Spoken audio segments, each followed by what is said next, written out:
आज म्हटलं गणपती बघून घ्यावं साताऱ्यातलं सगळं ओके मध्ये भीमराव भेटला तो म्हटला चल तुला सातारला सोडतो गणपती बघायला. तिथं नेमकं राजवाड्यावर मेन स्पॉटवर त्याचं काहीतरी बँकेत काम होतं. बँकेत घुसलो त्याचं ते काम करायला लागला. आपलं लक्ष गेलं तिकडं कोपऱ्यावर काहीतरी बघतोय तर गणपती होतं. तिथं गणपती बसवला मग ती बघायला सोडतोय मी. तिथं एक नंबर डेकोरेशन केलेलं शिवलिंग वगैरे एक नंबर मला तर लय आवडलं. पाय वगैरे पडलो परत आलो फेटेवाल्या गणपतीपाशी.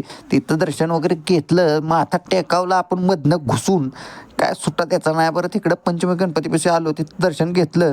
मग काय बाकीचं इकडचं तिकडचं असं गणपती बघत सम्राट गणपतीपाशी आपण पोचायचं बघितलं. सम्राट गणपतीपाशी आलो प्रसाद तिथं वाटलेला प्रसाद घेतला आणि सरळ पळत पळत आपल्याला काय लगबग लागलेली. आपला आवडता गणपती म्हणजे मंडाईचा राजा मला लय आवडतो मोठा असतो.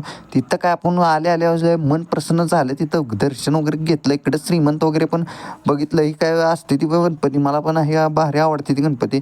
हे गणपती आम्ही बऱ्याच वेळा दर्शनाला आलो आहे. मला माहीत नाही गणपतीचं नाव पण आलो इकडं परत वर आलो. इकडं सगळ्या मुली वगैरे होत्या त्या पण आशीर्वाद मागत होत्या. परत आपण इकडचं शंकर पार्वती सोबत बसलेल्याचं बघितलं. परत इकडं आलो साताराचा महागणपती बघितला शिवतेज मित्रमंडळांचा.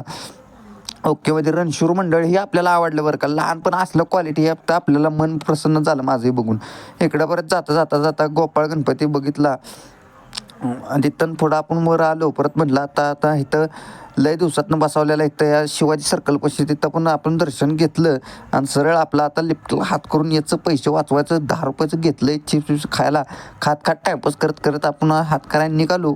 परत ना आलो इकडं. परत ना मग आता काय आपल्याला घरी येतो तर रात्री काय आपल्याला तुम्हाला शुक्रीला बाळ झालं आहे ती दाखवतो तुम्हाला. हे बघा शुक्रीला घरी आलो करकड्यात आलो.